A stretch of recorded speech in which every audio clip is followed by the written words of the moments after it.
putting it that way.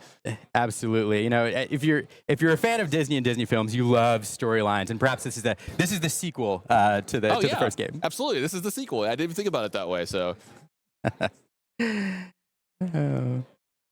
Well, let's see. So players are going through their hand alter process here, drawing their 7 cards. You know, in Lorcana, for those who've been around the game, you know that the hand altering phase is so important.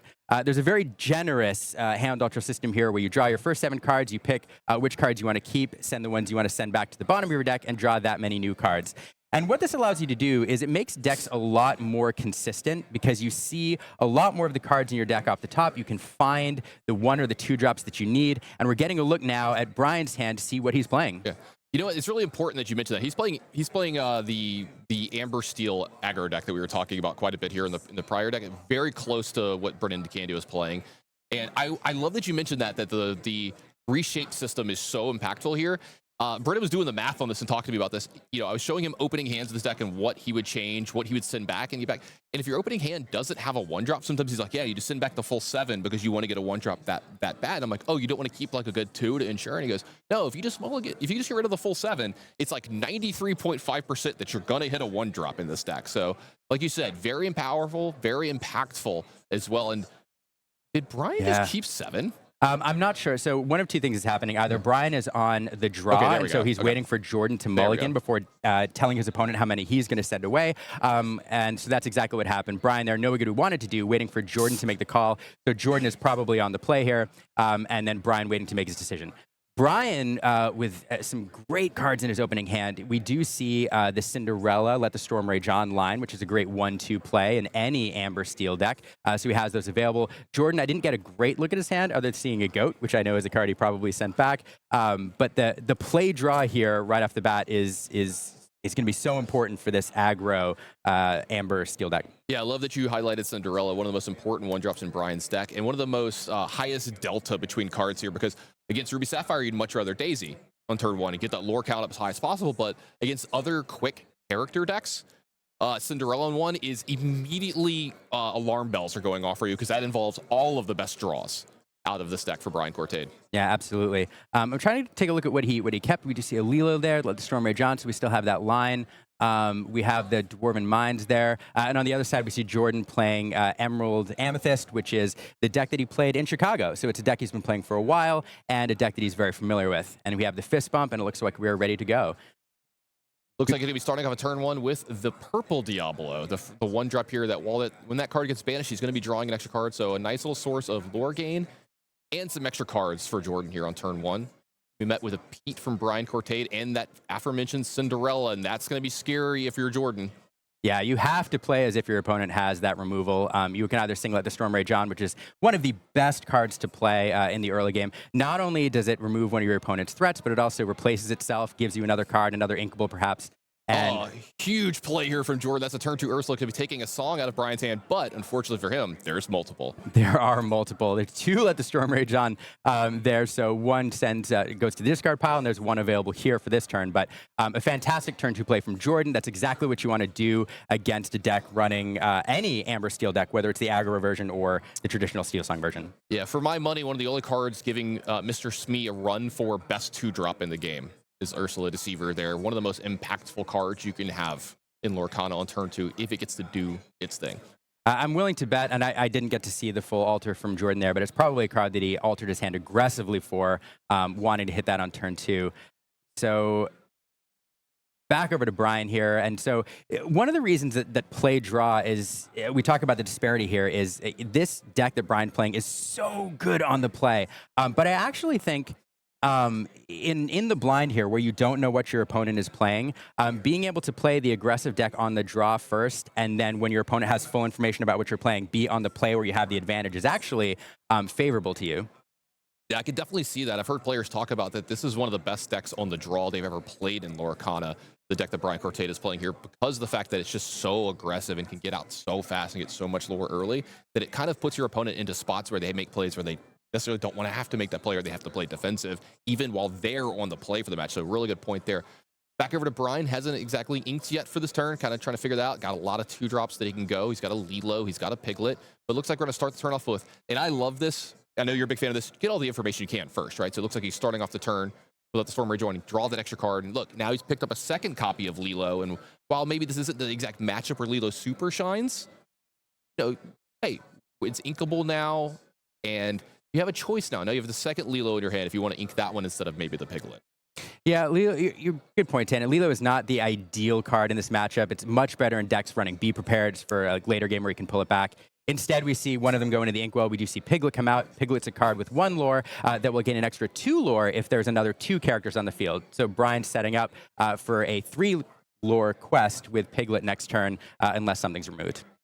Yeah, and as I say, out of the green-purple deck, not a lot of ways to remove characters this early in the game. You may see a kit, you know, come in and maybe bounce something, but take a look over at Jordyn. I don't know if I see anything to interact here. So you're seeing the big upside play of Piglet on 2 to get that, you know, you only guarantee 1 lore, but you're probably going to get 3, while Lilo guarantees 2. So we're back over to Jordyn, see how he wants to proceed here with turn number 3. I mean, a turn 3 Fox would be fantastic here, bouncing that Ursula back to hand, allowing him to play it again, and then giving him a challenger for that Cinderella. I don't know that we had the Fox. Let's see if we have an answer for this exerted Cinderella. One card that we do see in Brian's hand, I think you're going to see a lot of this weekend. I see a Doc over there, and I think you're going to see the power of Doc really showcased a lot this weekend as well. Yeah, Doc, a fantastic card, really popular. This set popularized, I think, more in this aggro version of Amber Steel than a lot of the other steel decks that we'll see. Although Amethyst Steel runs them, there's several other decks that run them. Not a card that you want this early in the game, though. Doc is a card which allows you to discard your hand in order to draw 2 new cards. Ideally, you like to draw into that on turns 4, 5, and 6 when your hand is fairly empty and you can recharge it. So great card, but kind of a rock in your hand for a little while here. So I do see a kit here, but it doesn't look like Jordyn's going to be going that way. Instead, he's going to be playing a little more efficient with his ink. He's going to be playing a Hyena here. He's going to be following it up. Is that a Cursed Merfolk? It is. So he's going to try to get to the races as soon as possible here and put a ton of lore into play, adding 4 possible lore next turn. Jordyn has going to keep up with this extremely aggressive draw from Brian Courtade as well. Oh, this is fantastic. So in this matchup, traditionally, the Amber Aggro deck is going to be, you're thinking of it as the aggressive deck, but Amethyst Emerald has a lot of high lore early cards, which allow it to take what we call the beatdown role, the aggressive role, especially if you're on the play. One interesting note here, that I've seen a lot of Amethyst Emerald builds recently which have gone away from Bonsai. That was a tech card that was in there for a variety of different reasons. And there's other 2 drops which some of these Amethyst Emerald decks are running. But Jordyn here with Bonsai in is indicating that this is he has aggressive lines that are not, that are available to him, which are not necessarily available to all Amethyst Emerald builds. So great play here, and Jordyn's indicating, hey, I'm going to go off to the races and force you, Brian, to respond to me as I try to push my lore total. Really great point. You know, we keep talking about the Steel Song deck as like the aggressor, but when you look over at Jordyn's list, he's got so many 1s and 2s that quest for 2 more that he actually might just be the aggressor in this matchup. This deck can do some heavy questing early in the games. Brian Courtade went ahead and played a Lawrence on 3, one of the best 3 drops in his deck. It's just a 4/4. While it has no damage on it, it does quest for 2, and no quest from the Piglet here because he doesn't want that to get challenged into just yet. So pass over to Jordyn. You will see this quite a lot of the Amber Steel deck. Sometimes they'll just build up a big board before they really start moving in on the questing. That's true, but I don't think that's where you really want to be with this Amber Steel deck. Once you start getting into turn 5 against any Amethyst deck, you have some fun removal options which are presented. One of them is Elsa, which can come into play, exert one of your characters, and allow Jordyn to start taking control of the board. There's also Belle, Accomplished Mystic, which starts becoming available, which allows you to shift around damage counters. And so the longer you wait to start pushing your lore total with this aggro deck, the more of a back foot you're going to be on. But yeah, Brian, unfortunately, based on what is on the board, is forced into to build his board before going questing. A really great point there. I think there's a big 5-drop at each side, too. If we go back over to Brian Courtade's side, he's got Kita in his deck as well. Usually, we don't know that for sure, but usually these builds have 5-drop Kita in it. And if you were to play that, it would shrink the entire board. Usually, power wouldn't be on any character left over, or almost any character left over between these 2 decks. And that allows him to kind of just quest out 1 turn, pass back over to his opponent, and quest out again. And if the boards are big installed this way, if you're the first one to be questing, that could be game winning.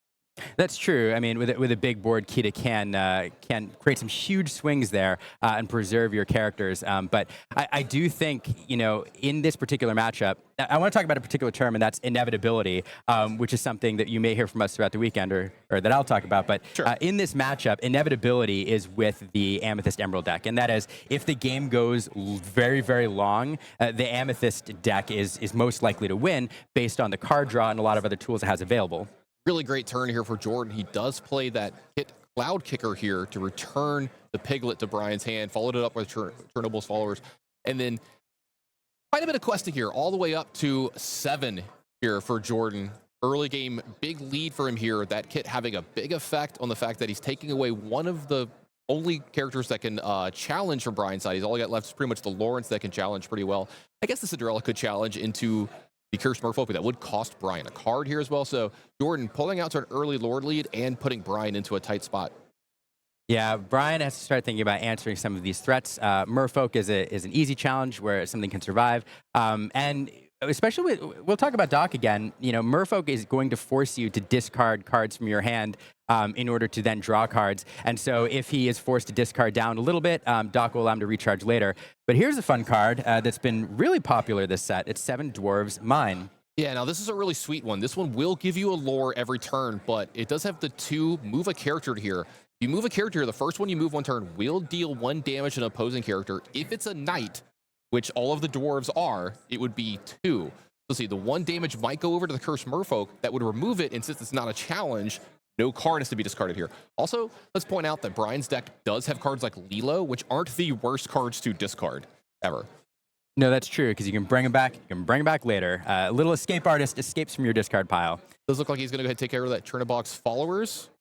And then he's going to challenge over into that hyena. That pesky hyena is going to get taken down. And then Cinderella's going to clean up the Merfolk here. And he's going to get rid of one of those docks, because I think he picked up a second copy here as well, setting up for possibly another very powerful dock or Dwarven Mine turn next turn. Well, look at this. What a swing here. And it's kind of the power of Dwarven Mine allows you to clean something up your opponent didn't expect. So now Jordyn's board looking a lot slimmer.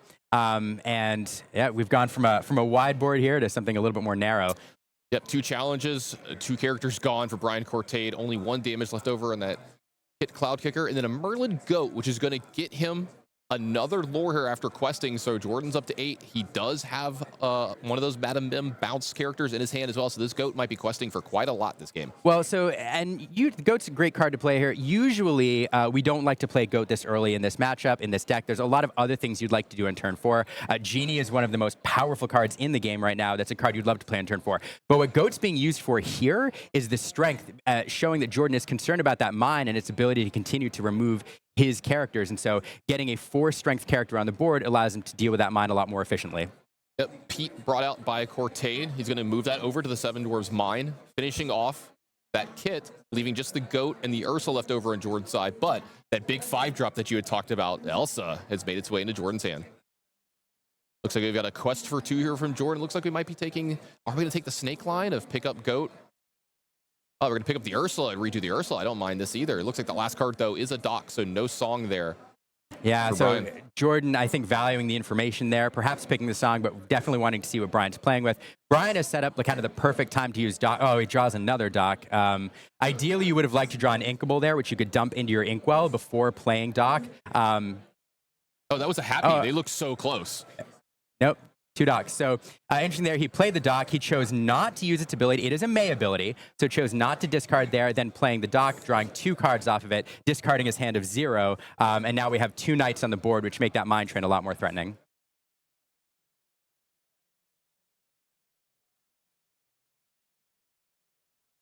Let's see how Brian wants to play out this turn. He's still got some ink left over. Can maybe move one of these dwarves over the Dwarven Mine.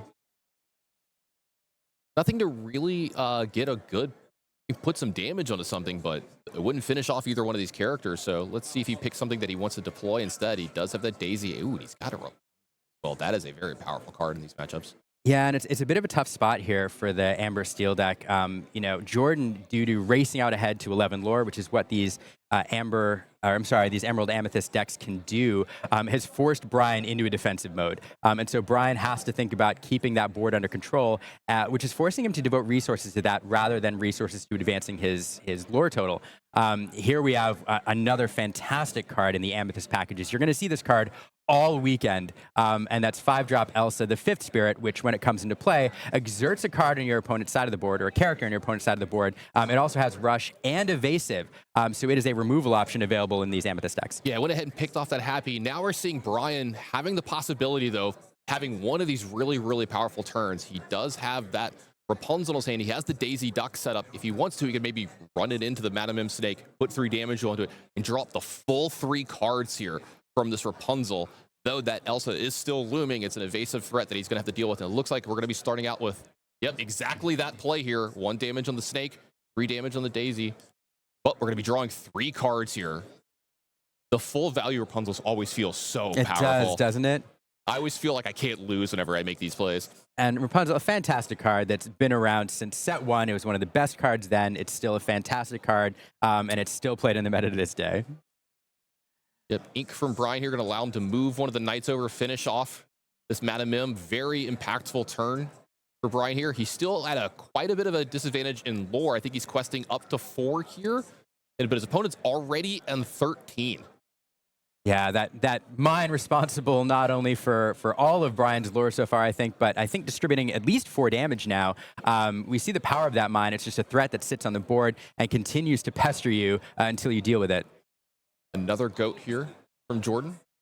And now we're getting another lore and pass back over. They're getting dangerously close to the end game here. Goat represents another lore on board, is either going to quest or be removed, going up to 17. And one thing that a lot of the Amethyst packages are running now is not only the Goat, which give you lore when they enter play, but you also have White Roses available, which give you a lore when they enter play. So as soon as these Amethyst packages get up to 16, 17, 18 lore, you're a top deck or 2 away from losing the game, even if you manage to gain control of the board. Absolutely great point. Back over to Brian here.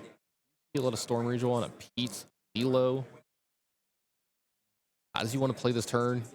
No amazing targets with the Storm Rage on. He could put 2 more damage on the Elsa, but then let's say the Happy is no longer in play, so he doesn't have anything with evasive to challenge down the Elsa. I guess you could put some damage on the Ursula and maybe take that out. It's just a tough position to be in. There's not a lot of great options available. Brian does have a card there that's a little interesting. There's a John Silver there. I believe that's a 3-drop, and when it comes into play, it says that one of your opponent's characters can't challenge during their next turn. It's not going to slow down the lore gain, though. It's a defensive card to protect your side of the board, and gosh, just being so far behind, there's not a lot of good options here. Yeah, I think you kind of hit it exactly there. The challenging is not really what Brian's worried about right now. He's the one that's super far behind. With Jordyn being at 16 and there's a goat in play, you're always worried that, this goat might be able to get something like 2 or 3 more lore next turn, and he might be able to finish the game off and get to that 20 next turn. So Brian really thinking about how can I possibly slow this down as much as possible. Yeah, so we have some draw available here. We can sing Let the Storm Rage On, see another card to look for some outs. So that's one thing we may see. Put a little more damage onto a character, which will allow you to, and there it is. Yeah, it looks like he's going to be singing Let the Storm Rage On. I was going to say, you might be able to put 2 more damage on the Elsa, maybe move something over to the Dwarven Mine, finish that off, then maybe kind of clean that up from there. And let's see what card we draw here as well. Some things might change. Is that a second Dwarven Mine? It is a second Dwarven Mine, which is not the worst card to draw here. It'll allow you to distribute another damage, but it's just not enough. But what it does allow you to do is play this. Let's talk about this fun game here. One of the things about locations is once you move a character to a location from the field, it can't leave the location back to nowhere. And so once a knight makes it onto a location, if you only have one in play, it's stuck there, as we see Doc is. But if you get a second location in play, then you can start to move your knight back and forth between the locations, activating each one once each turn. So that's a total of 4 damage you can distribute using a knight. So great combo to have on board here. It might be a little too late. Yeah, so it looks like he's going to put 1 damage on the Ursula from the Daisy Duck. That allows Doc to move from the first 7 Dwarves Mine to the second 7 Dwarves Mine to finish that off. And if he wants, he can move another character to the first mine, because that would be the first time this turn someone's moved there, if I remember correctly. Then that would do 1 more damage left over. See if he wants to do that. He can actually move the knight back to do another 2 damage. Sure. However he wants to do it, yeah. Looks like he's going to move the Daisy over. I was going to say, I don't think there's a difference, really. As long as Doc doesn't get challenged down, you can keep moving him every turn here. Jordyn still left over with that goat, though, and that is a little bit scary. Looks like we're going to go ahead and quest. here with the dock. If you get challenged from Jordyn, I think you're happy if he's not questing. Yeah, so here, that mine is actually a very impactful draw, allowing you to clear a little bit more off here. Jordyn, is he top decking here? I don't see... Yeah, I think he is. He is, so here we go. So, I mean, inevitability, again, is here. That goat's going to quest. If, again, when it's removed, it'll represent another lore. And, oh my goodness. Wow. Oh, my goodness. That... Jordyn, oh, man, that's one of those top decks that you get, and you're like, woo! Does that actually lock the game up? Doesn't that put him at 18? It does. I mean, at this point, both goats being removed is 2 lore. Next turn, they're going to quest for 2. What a top deck. Woo! Yeah, because I was actually wondering, if you don't draw something like exactly goat there or something that could maybe quest for 2, there's actually a chance that Brian Courtade could get back in this game. The fact that he could attack down this goat, let you gain the lore off that, but then with the 2 mines, be able to move characters around so much that you'd never be able to quest again for the rest of the game. Yeah, I mean, if you look at the lore on the board, there's 7 lore represented with what Brian's showing, and he has a grip of cards here to drop a few more characters, so he really is 2 turns away from winning. There are a few draws that Jordyn could have picked up that wouldn't have been impactful, which would have allowed Brian to steal this game. Getting that goat off the top deck, though, is literally, it's drawing the game. You draw that card, and you're like, I've got it. Yeah, I think like that, and maybe just Elsa being a 2/5 might have been the only cards that would have semi-locked the game or put it back.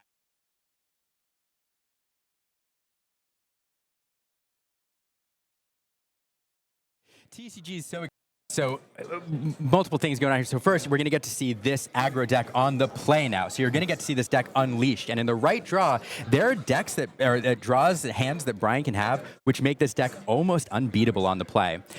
Another note, last game, Jordyn, there's a temptation, I think, when you're playing against these aggressive Amber Steel decks to take the control line right from the start, to lock down the board and then win the game. Jordyn in that first game chose not to go that route. He says, I'm not scared of your aggro lines, and went very aggressive, pushing his lore total fast and keeping Brian on the back foot the whole game. One thing I'm a little interested here in the early hands is I see a song in Brian's opening hand, and they're a little bit better to keep on the play if you have a Cinderella in your hand. So I'm very interested to see if he's going to get rid of this Strength of a Raging Fire or not in his opening hand, because it can be pretty good in this matchup, right? Like, removal is great in the character-on-character matchups, but again, you're worried about getting Ursula on turn 2 yet again from Jordyn.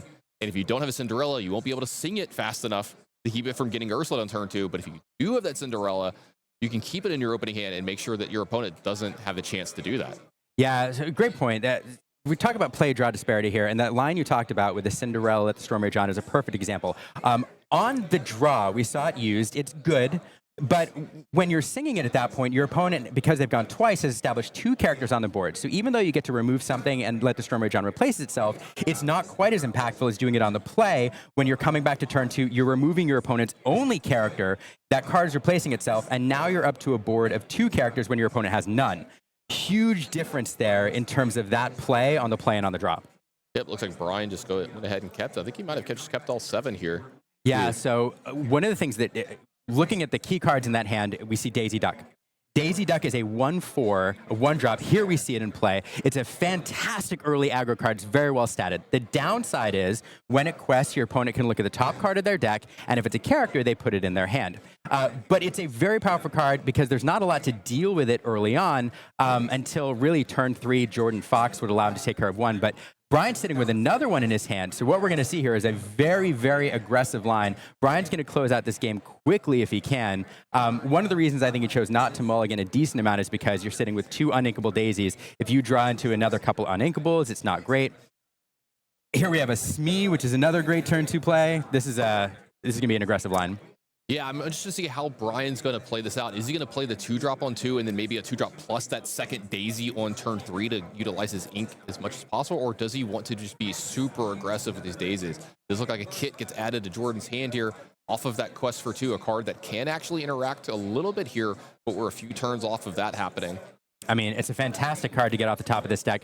Jordyn is looking for a few key cards in his mulligans, especially on the draw. One of them is perhaps an Ursula to pick an early song, but really you want board control. And so Kit, Cloud Kicker, Madam Mim, Fox are 2 cards that you really want to be able to gain some the board back on turn 3. So getting that Kit off the top deck is huge. Yeah, here's a play, maybe Brian, that I was wondering if it were going to happen or not. That song went ahead and went into the ink here on turn 2.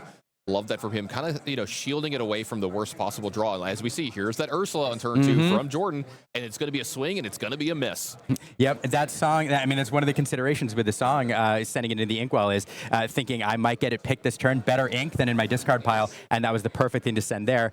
Good heads-up play. Back over to Brian for turn 3. We're setting up a 5 lore quest here on turn 3, which is exactly where Brian wants to be. Yeah, players tied at 2 here right now, but that's going to change very drastically here. They've got 2 from Brian. Go ahead and start off with that. Just get all the information because Jordyn's going to hit at a very high rate in this deck. I think he has maybe 2, 3, 4 misses in his entire deck here. Yeah, these Amethyst Emerald decks do not play a lot of actions and songs, really at all. From the other side, maybe. And frankly, Friends has started to work its way out of favor in a lot of these builds. Not even 4-ofs if they're even playing it. Exactly, and so you're going to hit characters most of the time in these Amethyst Emerald decks. Yep, Pete's going to go ahead and jump into the Inkwell here, giving Brian an option for 3 ink this turn. A lot of options here. He's got a 1-drop and multiple 2-drops in his hand here. How does he want to play this? What does he want to set up? Does he want to get one of these Knights in play to possibly set up that the 7 Dwarves Mine next turn? Well, you'll definitely want to drop a character here in order to set up that 3 lore quest with the Piglet. We are going to go with a Happy, set up that quest. So Piglet's going to quest for 3. I always need to see how much ink they pay for the characters because Happy and Doc in hand look exactly the same. They're very similar. And I bet we're going to see that Smee here. Looks like we might be getting, I was going to say, he was considering the location here for a moment. It looks like he's going between the location and the Smee. It looks like the location is going out. It's very, very hard for this location to be taken down this turn. In fact, I don't know if they could possibly do it even with a Snake. And there's a lot of options that are better for Jordyn possibly to take care of. Maybe one of those Daisy Ducks or that Piglet are a bigger problem here. I'm sorry, a Fox. I apologize. Yeah, it's an interesting play here. What the problem here for Jordyn is, as you suggested, you're going to have to devote a lot of resources to getting rid of this 6 willpower location, so it's going to sit there for quite a while. It does give Brian some options to do a little bit of damage if he moves the Happy over there. He does have a Knight in play, but again, Brian's not really playing the control role here. He's playing the beatdown role, and so that Mine Train, though, represents probably 3-4 lore by the time it's finally removed. Yeah, it's a really good point. You know, how much lore would he have gotten from playing a 2-drop here?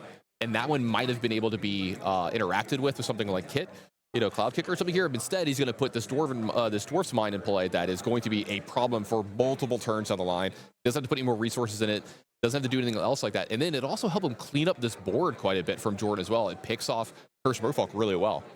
So a couple of notes here. I said Friends had fallen out of favor a little bit. Jordyn is running it. I actually like that card a lot in this build, a lot. So I'm glad to see him running it. But there we have the Fox. That's exactly what you want to do in turn 3. It's either a Kit or it's a Fox. Here it's the Fox coming down, bouncing the Merfolk, and then challenging into that Piglet, removing that threat. Jordyn here, now that turn 3 has opened up, has some options to do with this board state. And we saw the power of 7 Dwarfs Mine in game 1. It wasn't able to win the game for Brian, but we saw the beginnings of what we were talking about, how powerful it could be in a matchup like this, and it is going to flex its muscles in this game for sure. It is up a lot sooner in the game. It's going to be very impactful. Jordyn, ooh, a Merlin Crab out of Jordyn's hand. That's a very interesting one in this match as well. Helps you take down 7 Dwarfs Mines and Daisy Ducks, 2 cards that are giving him problems on Brian's side of the board. Yeah, so great point on the Mines. Mines will, I mentioned earlier, we talked about how it's going to be used for lore quite a bit, but now it is set up, removing that Fox, so great card to get on the board. It does give Brian some options here to remove some of these threats. And another note, Jordyn not only has 1 Fox, but he has 2 Foxes. And there's nothing worse than getting your opponent in a Fox loop where they're bouncing these rush characters, challenging with a Fox, bouncing the Fox, and then challenging again. If that line was available to Jordyn here, he could put 4 damage on the Mine, bounce the Fox, and then challenge an exerted character like Daisy. But if we can take care of that Fox, it prevents that line. It looks like Brian's going to go with another 1-drop here. It's going to be a second Daisy here. This does allow him to move one of his characters over. He's still got that 2 ink left over. And I got to believe it's going to be one of the Daisies, not the Happy just yet. You might want to keep around the 2 damage option, possibly. Let's see. It looks like, no, he's just going to advance his board a little bit more. Looks like a Smee is going to get advanced here. I mean, this is the aggressive line. Even if we take care of the Daisy, now we have 1, 2, 3, 4, 5 lore on the board. If the location's not taken care of, that's 6, which would go to 14 lore this turn. But we do have the Happy challenging into the Fox. That gets rid of that Fox loop we talked about. And now we have 5 lore left on the board next turn. Yeah, I think if that Daisy's. Yeah, I think you mentioning that he's got what 2, 4, 6, 7 lore left over for Brian Courtade here going to the next turn. It's just a the max lore play from him here, and he's going ahead and cash that happy in to take care of that Fox. So he can't do those loops that you were talking about. Luckily for Jordyn, like you said, he's got a lot of other ways to kind of pump these characters along with one drop. So he's got Crab, got multiple more Foxes, and he's got these followers. So lots of cheap characters for him to be able to pick up and use as the game goes on. So he's not out of it just yet, but he's pretty far behind. Brian Courtade with 11 lore, Jordyn sitting at the 5. Got a repeat of game 1, except the roles have been reversed here. Yeah, and a great play here. You know, there was a line available with the Fox where you could challenge and then bounce the Fox and challenge with the Fox. A lot of people do that, but Jordyn here able to establish, you know, 2 characters on the board using Merlin Crab to make Ursula Deceiver a dangerous challenger. And now, of course, Crab's established on the board, enabling you to challenge with it, bounce it back to hand, give something challenger, and play the Fox. That's a lot of damage, a lot of that Jordyn then is able to distribute. And so we see him really get a handle on the board here. Yeah, he can do all kinds of things with these Crabs. It looks like the Smee is going to move over to the 7 Dwarfs Mine, going to pick up his pickaxe and deal 1 to that Chernobog's followers. Get that off the board, so no cheap pickup for Jordyn here. I like the idea of... How do you like the idea of keeping the higher cost characters in play for the purple decks? The higher cost character... I'm sorry, say again? How do you like the idea of like making sure you take care of the cheap stuff? Is that more important? So they only, if they do have to pick something up for, say, another Fox or a Snake or something like that, they have to pick up something that costs more? Yeah, I mean, that's definitely a consideration, a huge consideration, because you want to restrict the things that they can do on their turn to 1 or 2 things. But it's also the enter play effects. There's a lot of cards in this Amethyst Emerald deck that have enter play effects, and you don't want them to use that over and over again. And so getting those off the board is important. One thing I will note here is we see the lore totals tick higher. Eventually, we'll get to the point likely where Brian's going to be trying to drop high lore characters on the board to kind of close out that last 2 or 3 lore. And Jordyn, the only removal options Jordyn's going to have available are likely either a Cloud Kicker to bounce stuff back, which he has in his hand, or Elsa, the 5th Spirit. And so with the 2 kits in hand, that is something that Jordyn was happy to have, because a lot of these questers are lower power, except for cards like Smee. But Jordyn hoping here, I think, to draw into an Elsa to prevent Brian from closing down the game that way. You see Brian taking his time here, trying to make decisions. Does he want to challenge here? Does he want to quest? It looks like one of those 2 things is happening. Let's see which one. Maybe thinking about that, you know, hey, look, what's the best plays that my opponent could do next turn? There's multiple plays. Yep. Sorry for the pause there for a second. We're just getting a note from our director. It sounds like what we're going to be doing is we're going to go back down to the feature match here. We're going to jump to the other match that we have, and then we will circle back to the match and try to finish it out and get you the conclusion of that Brian Courtade match. So it sounds like we're going to head back down to that match and get back into some Lorcana. I think we're going to be going into our backup match here. We're going to try to finish that one out here. Sounds like we're going to be moving into game 2 of that one as well.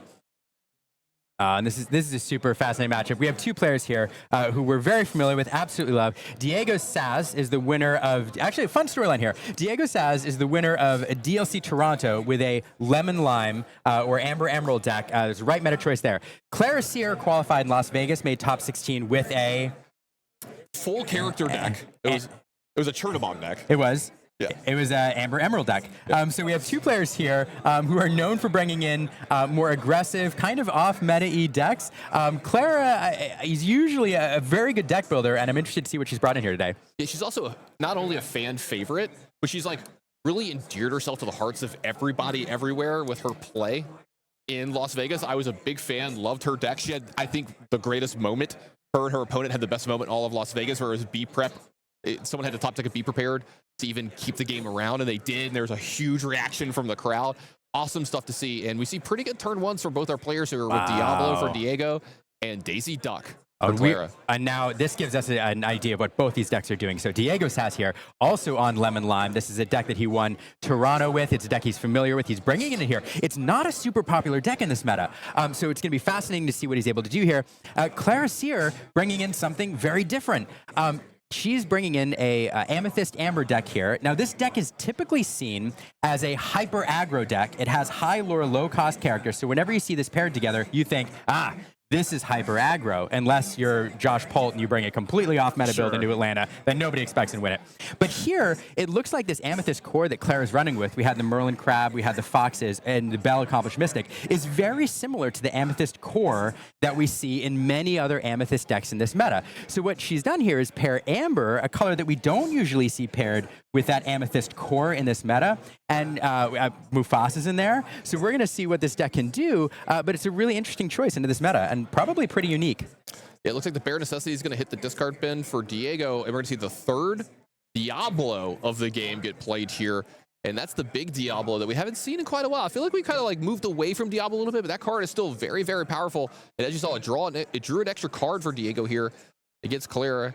Oh, there we go. That time today's deck does give a card over to Diego, but that lore is getting up high for Clara here, already on 5 on her turn 3 here. What's she got for a follow-up here? The crab. It looks like just a crab.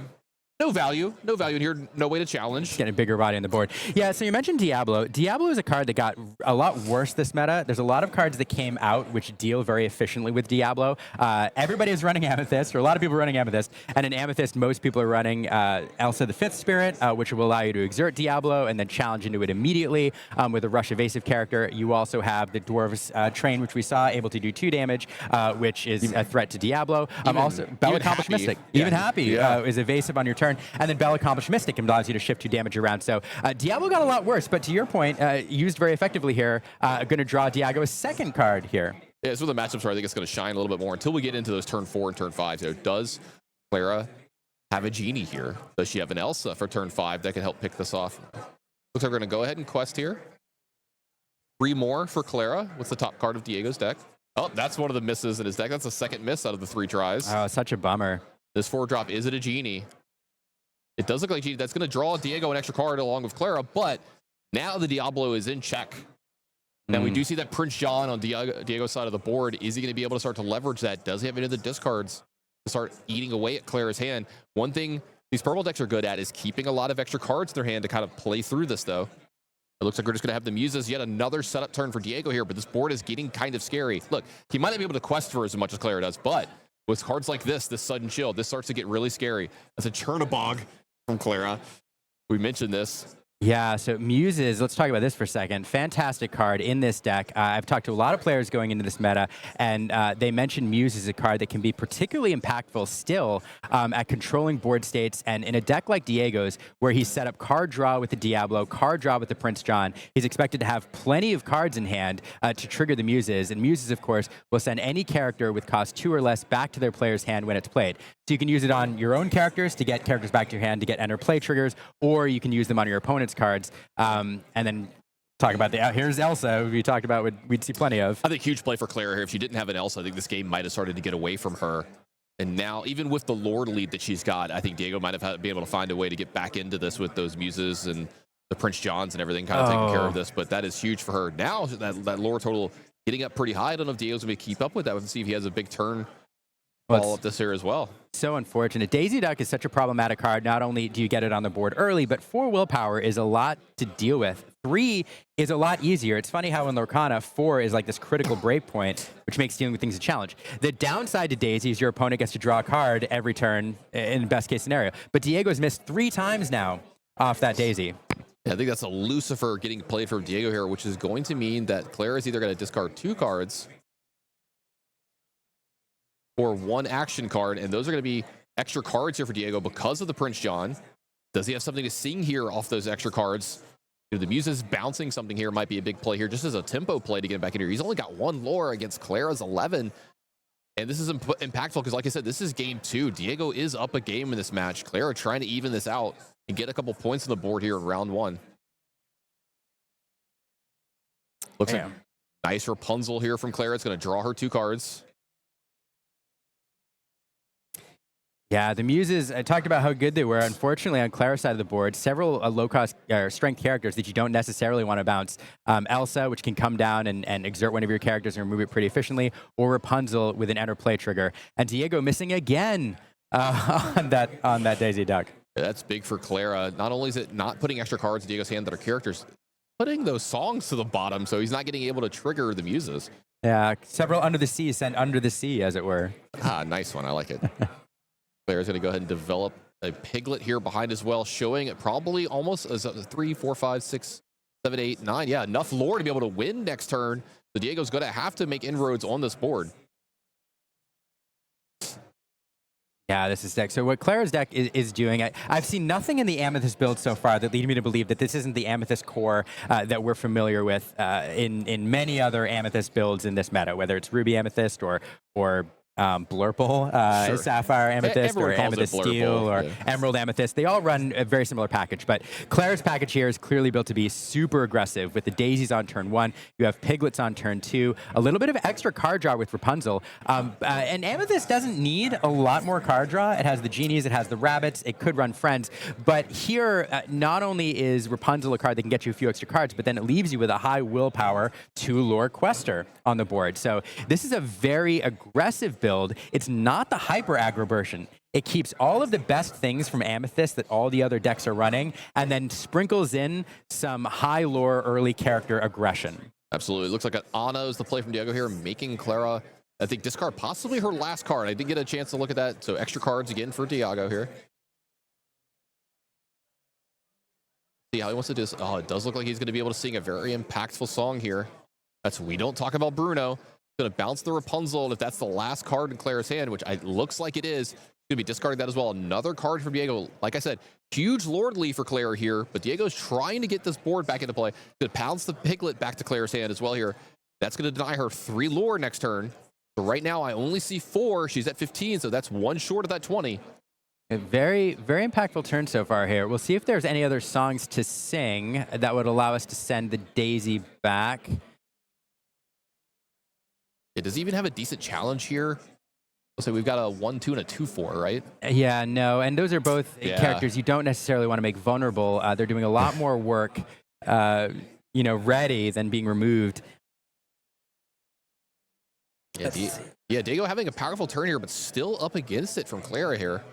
Yeah, I mean, there are answers in Diego's deck. There's plenty of answers. Eventually, when you get to turn 5, you can pair Kita with Under the Sea. There's lots of things you can do.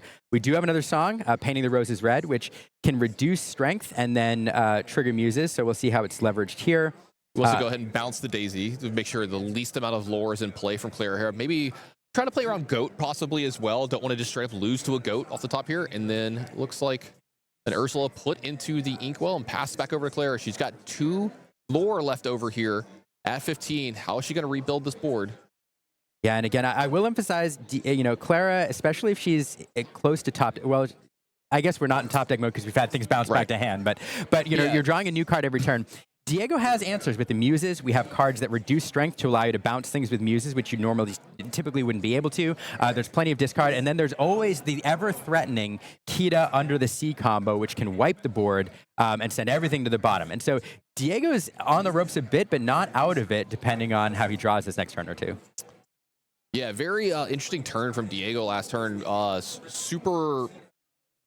Super hard, difficult to sequence that correctly. You had to make sure that, hey, when I bounce these cards back to your hand, when am I going to trigger my discard effects? So I make sure I get to remove the cards that I'm bouncing and have no cards left over. And then you get to have the cards left over in your hand that I'm okay with you having. So like, you can have the Daisy Duck left over. I want to make sure this Piglet doesn't quest. So make sure the Piglet gets discarded here or there. So very tight play from Diego last turn to make sure that he got the right cards bounced and discarded at the right time. Claire having to do a lot of math here. Yeah, this is difficult. How do we play around these muses, this Lucifer, singing songs, a lot of different ways it can be attacked. What happens if Under the Sea happens to you? Can you win through this? I mean, Clara with a 14 Lord lead, but it feels like she's the one behind now. Yeah, there's a lot to think about here. I mean, there's challenge options available. Do you take the lore? Do you get rid of that Prince John, which is troublesome? You can also think about, one of the things to think about in these discard decks when Prince John is on the board is trying to keep your hand empty to deny your opponent an extra card off that Prince John. So just a lot to think about. Yeah, I think you just hit it. I think that's one thing Claire is thinking about is, am I going to be able to empty my hand this turn? If so, then I can quest. If not, maybe I need to challenge this Prince John. So it does look like she's going to quest up to 17. Going to develop a fort. That's a goat. That is huge. It's a goat. So maybe not able to empty the hand here. I'm trying to do the math on what's back there. Here comes the Daisy. I think we're left with a Piglet, which will go into the Inkwell. Hand is empty. And that goat is very important here. Yeah, huge play for Clara there to ink that Piglet at the end to make sure that there are no cards left over. Cutting off an avenue of possible extra cards from Diego here. I mean, that goat represents an 18th lore there. Another goat off the top deck, or if you're able to keep that board for a turn or two, that's game. Again, goat making the difference here in this game as well. It does look like Diego's going to go ahead and play an aerial here. I think that was Paint the Roses red off the top of the deck here. So there is a song here. He is going to be able to bounce a few things. Oh, man, it's such a brutal card. You know, one of the ways that Diego has to remove things from the board, the biggest way, is by strength reduction and then using the muses.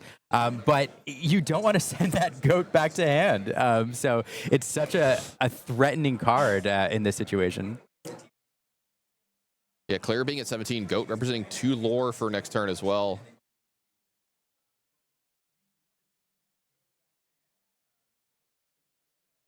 How does Diego want to play this out? We'll have to take a look.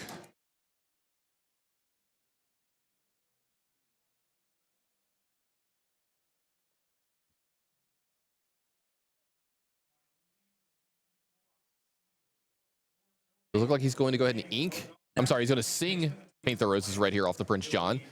Going to shrink, I think, the crab and the goat. Going to draw a card here.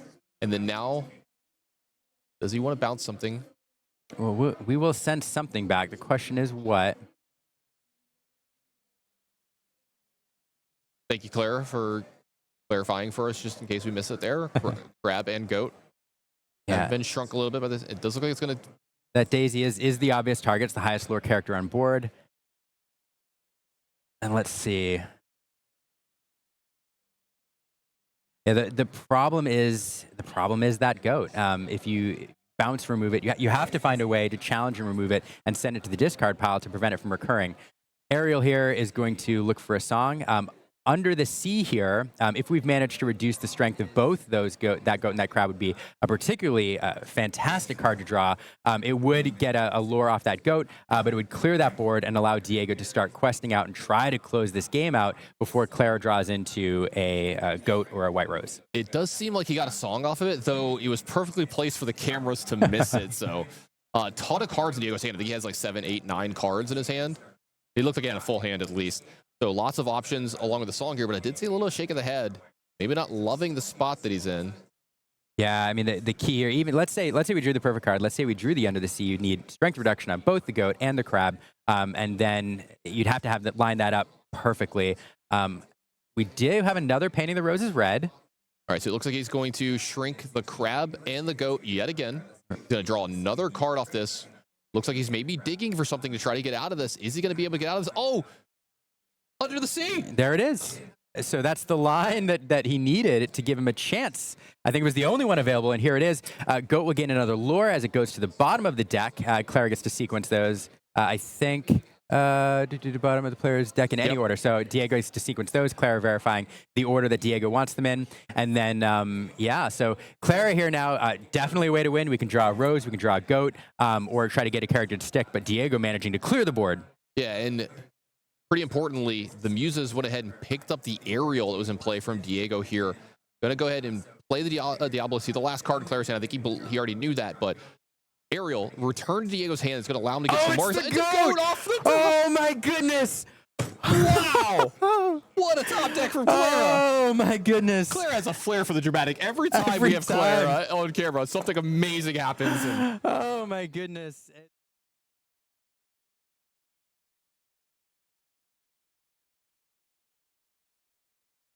today. I mean, just to paint the picture here, like there, because of what Diego has on the board, and there's not a lot of ward characters that Clara could have played that were vulnerable, but there's plenty of Painting the Roses red left. There's options Diego has to keep Clara from getting a character to stick, so the goat or the white rose are what was needed. And Diego had a lot of lore on board. Right.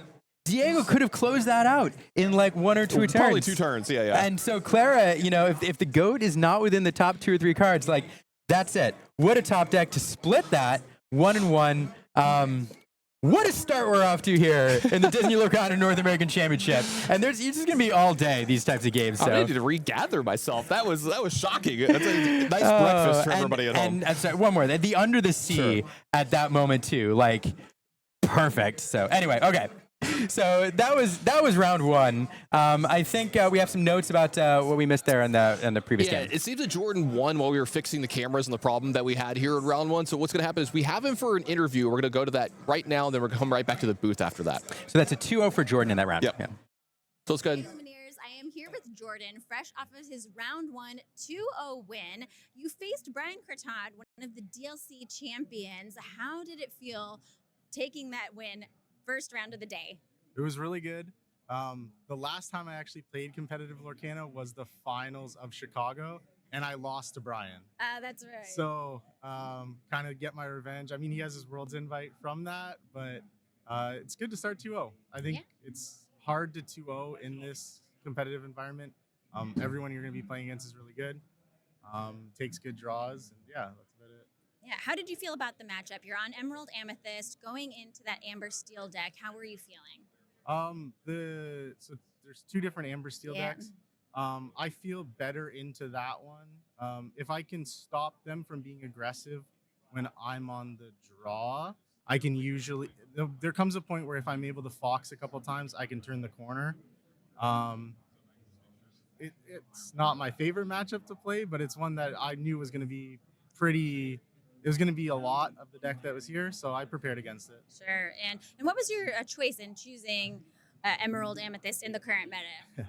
I played Emerald Amethyst in Chicago too. Yeah. I've just liked the deck since I guess it was Inklands came out when the 2-drop Ursula was revealed. Yeah. Not only she gets to take a song for free, which I think the strongest actions are songs, but you get to look at your opponent's hand and then kind of play out your game plan knowing that knowledge, whereas they don't always know the knowledge for you.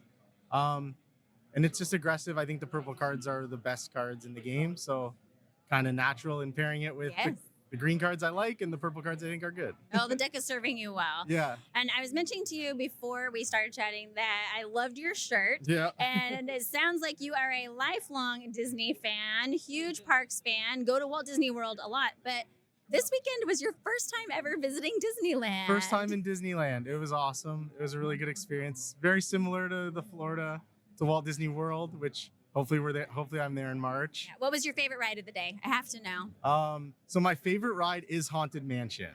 Which is closed right now. Which is closed right now, and I didn't know that until I got there. So second is Big Thunder Mountain. Oh, such a great one. So yeah, that's Well, thanks for chatting with me. Best of luck to you the rest of the day. Awesome. Thank you.